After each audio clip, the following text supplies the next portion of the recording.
हम जीतेंगे।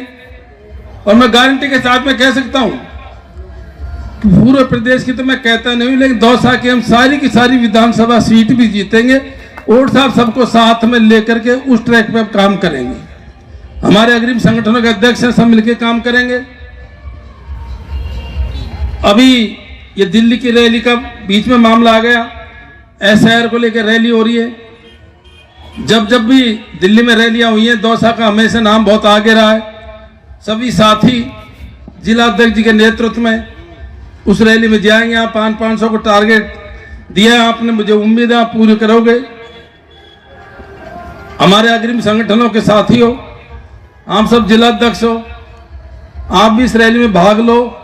और रैली के बाद में हम आपके साथ में भी सारे लोग मिलकर प्रसाद लाल जी सहित ममता जी, हुड़ला जी, कठना जी, जिला प्रमुख जी, हम बैठ के अपन बात करेंगे और दौसा जिले में कैसे कांग्रेस को राजस्थान में नंबर बनाया जाए,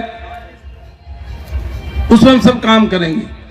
जहां तक अभी एसआईआर की बात सुन रहे थे, जितेंद्र सिंह जी आप तो बहुत वरिष्ठ हैं, जिस तरह से राहुल जी ने इसमें लोगों को जागरूक किया है, लोगों को सतर्क किया है, और हमारे जो सामने वाले लोग हैं उनको डिमोरलाइज किया है, और विशेषकर जो अधिकारी उनका पक्ष करते हैं उनमें भय घुस गया कि अब राहुल जी बेईमानी नहीं होने देंगे, अब कांग्रेस का नेता बेईमानी नहीं होने देंगे। हमारे बीएलओ भी यहाँ अलर्ट हैं, और यही कारण है जैसा प्रसाद लाल जी बता रहे थे, अब इसमें ज्यादा बेईमानी वो नहीं कर पा रहे। हमारे यहाँ ज्यादा बेईमानी नहीं कर पा रहे, और हम सब मिलकर बेईमानी करने भी नहीं देंगे। और देखो क्लियर बात है, अपन सब समझदार हैं, चोरी उसी के घर में होती है जिसका रखवाड़ा लापरवाह होता है। अगले तो चोरी करवाएंगे, अगले तो वोट कटवाएंगे, हम क्यों वोट काटने देते हैं? हम अलर्ट रहो, हम सतर्क रहो, हमारे बीएलओ को मजबूत रखो। कोई दिक्कत है तो हमको बताओ, जिला अध्यक्ष जी को बताओ, सबको बताओ, सारे नेताओं को बताओ। मैं नहीं समझता कि हम सब खड़े हो जाएंगे तो कोई हिम्मत नहीं जो हमारे नाम काट देगा। और अभी तक ऐसी समस्या हमारे दौसा जिले में सामने भी नहीं आई, और हम सामने ऐसी बात आने भी नहीं देंगे, और इस सब के लिए और हम मेहनत करेंगे। साथियों, इसलिए रैली में आपको अधिक से अधिक पहुंचना है, एसआईआर में मजबूती से काम करना है। और सर, आप इससे अंदाज लगा सकते हो, जो लोकसभा की बातें चल रही थी, राजस्थान में तो कांग्रेस में सबकी मेहनत से, सारे कार्यकर्ताओं के जोश से ये सीट कांग्रेस में पहले नंबर पर जीती है राजस्थान में। और पूरे देश में दौसा 5वें नंबर पर है कांग्रेस में। ये सब मेहनत है इन लोगों की, और मुझे पूरा विश्वास है, और हम सब काम करेंगे। कोई छोटी मोटी गलतियां उनको दूर करेंगे, हम ऐसा मेहनत करेंगे सब मिलके कि पंचायत राज तो जीतेंगे ही, लेकिन विधानसभा में भी हम सारी सीट जीतेंगे। यहाँ लोगों में दम है, खम है, पायलट साहब की कर्मभूमि है, सचिन जी की है, नवल किशोर जी की है। इसमें हमारे अग्रिम संगठनों के भी 17 अध्यक्ष करीब बन गई, जिला अध्यक्ष।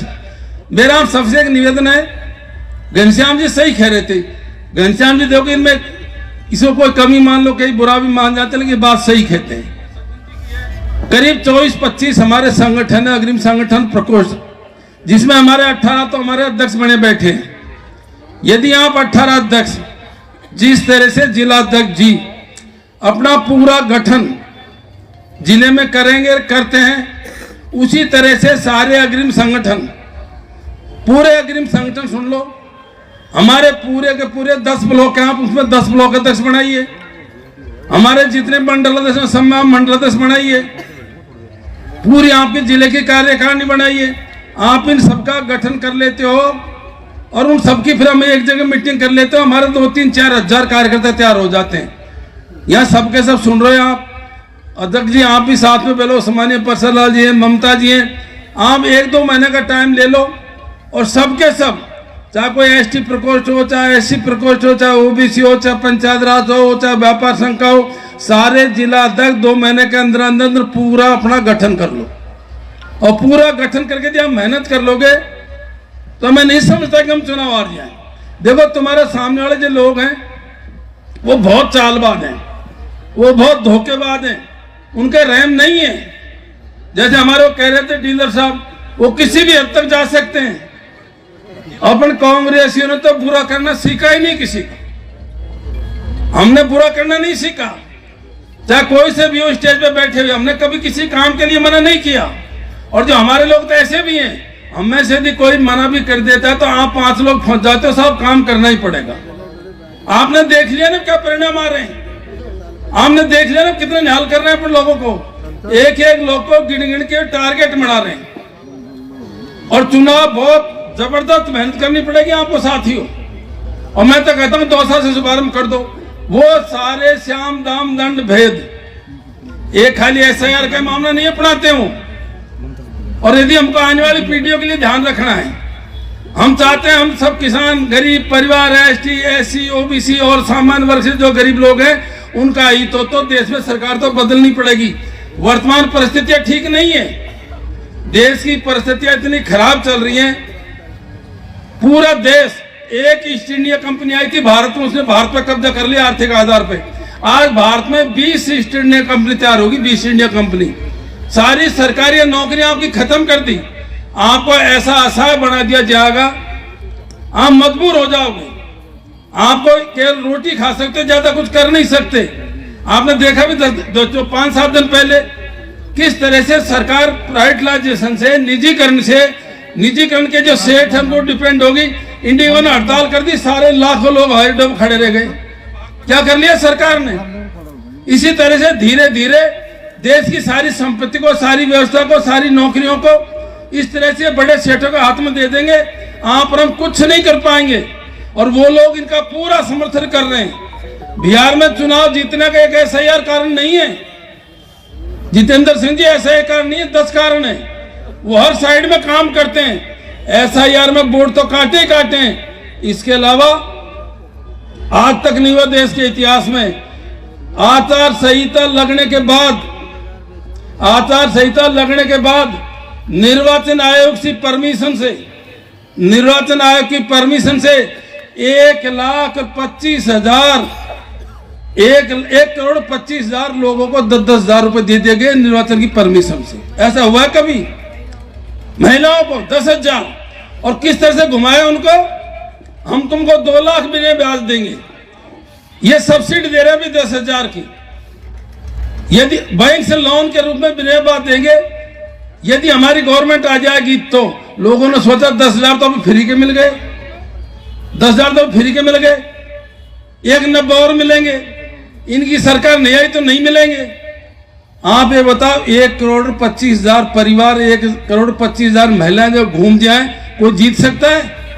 मैं 15 रोज बिहार था, उस टाइम बहुत अच्छा माहौल था। उसी टाइम ये घोषणा हुई, जब मैं सुबह एक पार्क में घूमने जाता तो लोग कहने लगे अब रात बदल गया। इसके अलावा क्या किया पता है क्या? जितने भी बिहार के लोग बाहर नौकरी करते थे, सारे सेठ उन्हीं की नौकरी कर रहे हैं जो बीजेपी के सेठ है बड़े बड़े, उन सबको वहीं टैकल कर दिया। बड़ी इंडस्ट्री में 10,000 काम कर रहे हैं, 15,000 काम कर रहे हैं, 20,000 काम कर रहे हैं, उनको वहीं कह दिया, समझा के भेजना वोट किसको देना है। हर क्षेत्र में काम किया उन्होंने, हर क्षेत्र में। महिलाओं को सबसे ज्यादा जो हमारे कार्यकर्ता होती है आंगनबाड़ियों की, हम तो डरते हैं मंत्री महोदय, यदि इस तरह से डरते रहे ना तो पार इन लोगों से नहीं पड़ेगी। सरकारी वाहनों से वोट लाने लगा दी सारी महिलाएं वहां, सरकारी वाहनों से, गवर्नमेंट के उससे, निर्वाचन आयोग से परमिशन से पैसे, और निर्वाचन आयोग तो पता ही ज्ञानेश्वर कौन है। तो आप ये बताओ, जो लोग इस हद तक जा सकते हो, यदि आपको उनसे सत्ता छीननी है तो आपको कितनी मेहनत करनी पड़ेगी। इसलिए वो हल्की बात नहीं है। यदि आपका भविष्य चाहते हो, बच्चों का भविष्य चाहते हो, इन लोगों से रहना पड़ेगा। हमारे क्या करते हैं, टिकट बांट दिए, खाली टिकट से नहीं जीत होने वाली। कार्यकर्ता को मानसिक रूप से उसी हिसाब से तैयार होना पड़ेगा। हमको मेहनत करनी पड़ेगी, हमको बूथ लेवल तक जाना पड़ेगा, हमको सबको तैयार करना पड़ेगा। 3 साल बाद में राज बनेगा तो काम तो खूब करे थे। क्या कामों की कमी छोड़ी थी? क्या कामों की कमी छोड़ी थी प्रसाद लाल जी ने? ममता जी हो, चाहे कठना जी हो, चाहे हुल्ला जी हो, चाहे हम हो। 2 साल तो खैर मेरी लाज रख दी थी कैसे ही। हम तो MP इलेक्शन में गए थे, जब लाल चौक में घूमते थे तो जगह जगह सरकारी बिल्डिंग दिख रही, PSC। ममता जी के सबके ऐसे काम हुए थे। लेकिन ये लोग खाली काम का मामला नहीं है, ये हर साइड में काम करते हैं, हर क्षेत्र में काम करते हैं, ये कुछ भी कर सकते हैं, आर पार की गेम खेलते हैं। हमको आर पार के गेम खेलना चालू करना पड़ेगा, जिनसे जीतना है तो नहीं, ये पार नहीं पड़ने देंगे, मैं बता रहा हूं। उस हिसाब से मेहनत करनी पड़ेगी।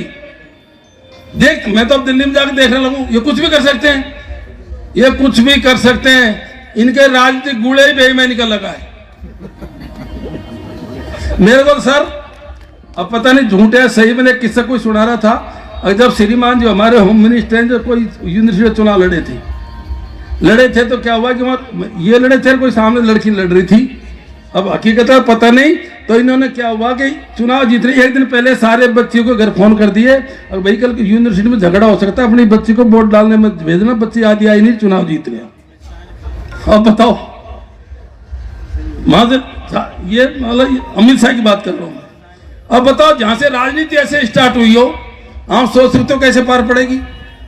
इसलिए आप सबको, अब कोई की आईडी बंद हो रही है, कोई और बंद हो रहा है, कोई क्या हो रहा है, कोई ये हो रहा है, कोई दुख हो रहा है, कोई ट्रांस हो रहा है, कोई बदली हो रही है, कोई अंट हो रहा है, कोई संट हो रहा है, भाई मजबूती से लड़ते रहो भैया।